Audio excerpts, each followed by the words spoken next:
Welcome, Dr. James Beckett, Sports Card Insights here with Drew Herndon. We're going to do dueling questions. I've done more than one dueling questions with one set with Rich Klein, and it turned out completely different the second time. I don't even know if I won round one or lost round one or made up ground in round two or lost further ground in round two, and I'm going to do the same thing with Drew. As always, the guest is going to get the first question, and we'll go back and forth. Questions could be related. They don't have to be. It's whatever. I have no idea how mean or kind Drew will be, but I think I'm ready. So thanks, sponsors: Topps, Panini, Upper Deck, Heritage Auctions, Huggins and Scott Auctions, Mike Stadium Sports Cards, Burbank Sports Cards, ComC.com, and Beckett Media, Beckett Grading, Beckett Authentication. So, Drew, welcome to the show. You've been here before. You're a prolific podcaster in your own right.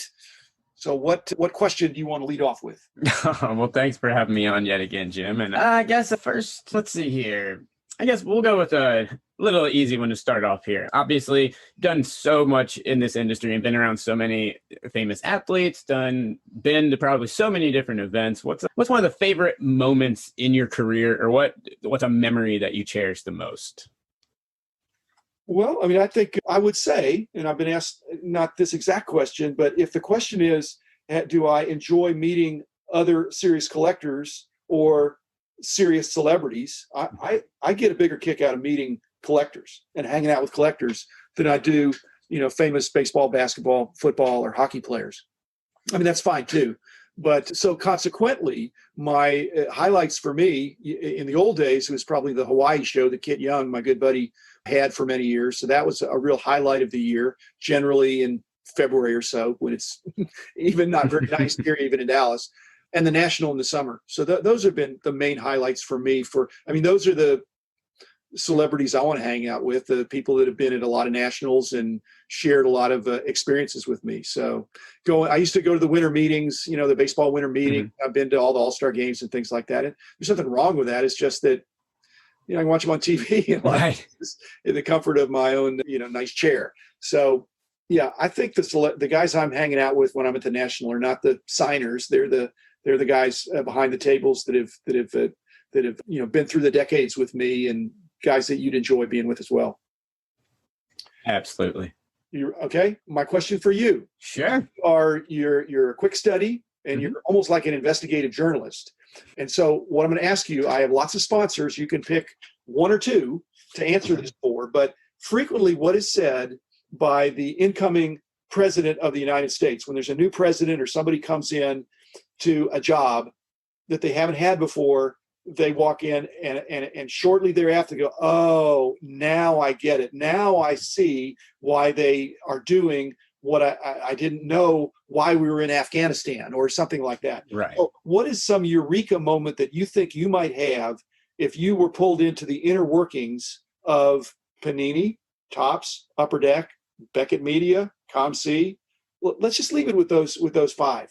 There any things that you think that you don't understand what's going on, and you have a certain thought of this is probably why this is happening, where you would really benefit from being on the inside there and coming in and seeing the actual process? Sure. That's a great question. I guess I'd probably go with, you could really pick any of the card companies. I think it kind of falls along with all of them. Panini, Topps, Upper Deck, Leaf, whichever you would choose. But I think it would probably be two of them, and it's something that I've always been very curious about, and I've tried to find out as much about as I can. And one of them is how involved the companies are in the actual printing and actual quality control of the actual product, and how much of that is left in the hands of the printers, the Cardamondis, the GCIs. The difference between that, I think that would probably be something that I know myself I would want to know even more about, because I've learned a lot about it, but I don't exactly know everything that I would like to know. And the other side of that would kind of be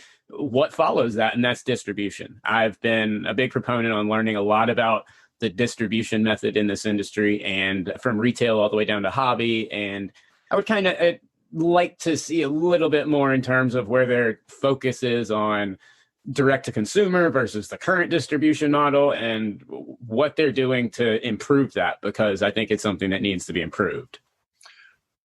Okay, fair answer. A good answer. I think that your first part of it about the aspect of what's going on between GCI and Cardamundi and the quality control aspect, you could find out about, and I may try to address that in a future issue. I've observed some of those things. The other part, probably a little more hush hush. They're very guarded competitively about their distribution quantities and methods. Mm-hmm. But unfortunately, as I'm kind of pontificating and editorializing, our worst fears are coming true. There's more I don't know if it's your fear, but direct to consumer is probably here to stay. And to be increased. And if I'm not in favor of that being the exclusive way or even being the dominant way. That's to me, it's not healthy if there's not good middle persons in the hobby, intermediaries that are distributors, that are hobby shops and things like that. And they know my feelings. And if I was president for a day, I would change it for a day. And then when I left, they would change it back. Right back. I mean, no offense, the direct consumer, as you've seen from Project 2020 from Topps, is it doesn't take much to do the math. Yeah. It's got to be very, very profitable. Okay. Yeah. So that was a great answer. That's cool. So hopefully that'll happen someday. Next question, your turn. Sure. All right. Well, we'll go a little bit, kind of stay in on what you were just talking about a little bit, except for go with more of the current state of the hobby. We've got a LeBron card over at an auction house that's about to sell for over $1 million. You've got Zion National Treasure stuff that's fetching, bounties for the one of over $500,000. When you look at this hobby right now, as someone who's seen the ups and downs, the collapse of the overproduction era, the rebounding, everything. When you look at this current hobby, is this something that you think is going to last? Is this something that you think we can expect to see drop off? What are your thoughts on the current state of this hobby? Well, I mean, I think I don't even know which one of your podcasts deals with this the most, but this comes up as I listen to you and some of the other excellent podcasts out there.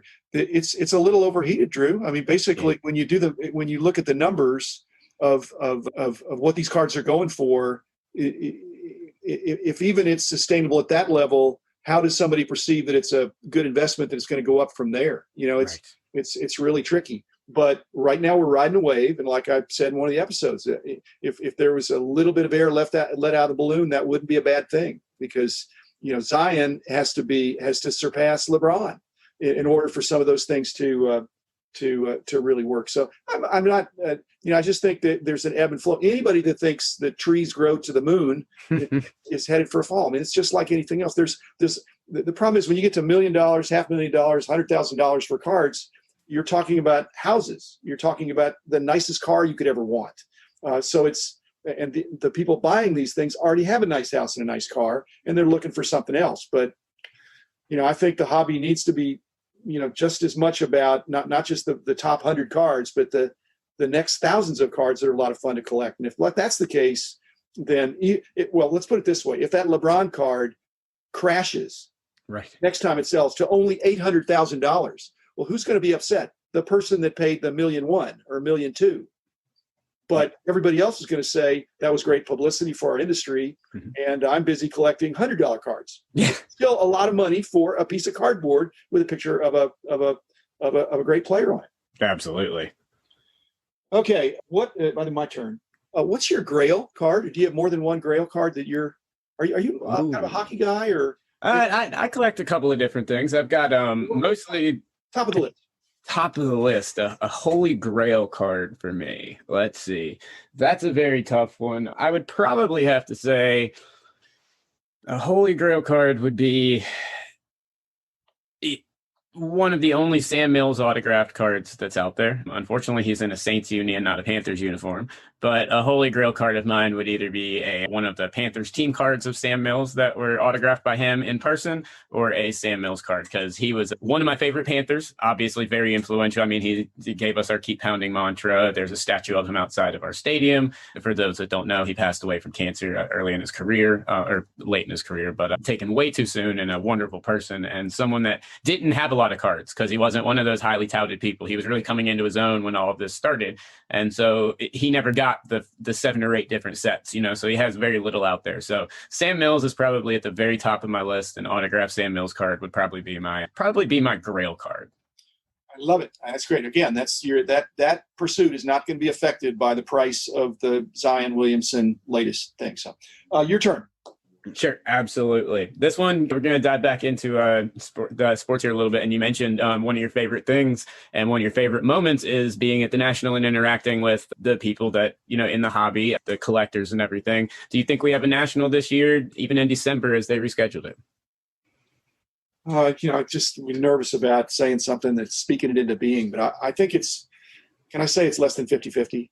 Yeah. I think COVID may be resolved to some degree by October, November, but then for people to then all of a sudden dealers pick up and go, I hope I'm wrong, but I think it's less than 50-50. One thing I'd really be excited about is if there was a winter national and it was good, that'd be really cool because the hobby's really strong. But I think a lot of people are going to stay home and I'm not going to begrudge them that. I hope I'm wrong, Drew, because it's so much fun. But I know. I'm right there with you. Okay, what's your, not including mine, not including any of yours, what is a podcast that's out there that is so good it needs to increase frequency? It's already out there. You enjoy listening to it. Not yours, not mine, of course, not any of yours. And I'm already daily. But which one do you think, hey, that's really good? I wish that came out more frequently. I would go with someone who's actually about to start doing it, I believe, but John Newman and Sports Card Nation. He is also what's that? Quick hits. He's already doing hobby quick hits. You want more quick hits, or you want more? No, I just think roughing the passer. That's Yep. No, he's got a lot of, he is a co-host of mine on that one too. No, I think John has a very engaging show. Quick Hits was a great idea. I love those, but Sports Card Nation itself, he's an excellent interviewer. I get a lot of ideas, and a lot of things that I like to talk about come from some thoughts that we have and discussions we have as people. So even if it's not necessarily one of those shows, I would even take possibly a third one as well, because I think he's someone that's been in this industry for a long time, has a vast amount of knowledge, and I think I've listened to him since he first came into the industry from episode 1, and watching his growth into now has been awesome. I think it's tremendous. And so whether it be that show, whether it be Sports Card Nation, Hobby Quick Hits, whatever it may be, I think the more you can get of Mr. Newman, the better. Okay, well, we're kind of out of time, but let me tie that answer in with what I would encourage John as well, because he probably will listen to this, or he'll hear from you at some point. But the reason it'd be really good for him to increase his frequency, which is what the question was, is that then he could accelerate getting some of these tops Project 2020 artists. I think he, above everybody else, has really brought attention to the artists, kind of one at a time. But I don't want to wait 20 weeks. Right. No, I agree. So your answer really is one of the things I thought about. But he's doing great work, and like I said, if he was more frequent, he could knock out some more of these artists, because I'm really enjoying those, because I'm not going to have that unless somebody does it, and I want somebody to interview him that has, like you say, excellent hobby experience, not just as a podcaster, but as a dealer, as a collector, going to shows. And he checks all the boxes. So exactly. Out of time. Thanks again, Drew. Always entertaining. Keep up the good work on your 4 shows. We're about to have a 5th too. So we're just keeping on adding them. Sign me up. Thanks, Drew. I'll be back again tomorrow with another episode.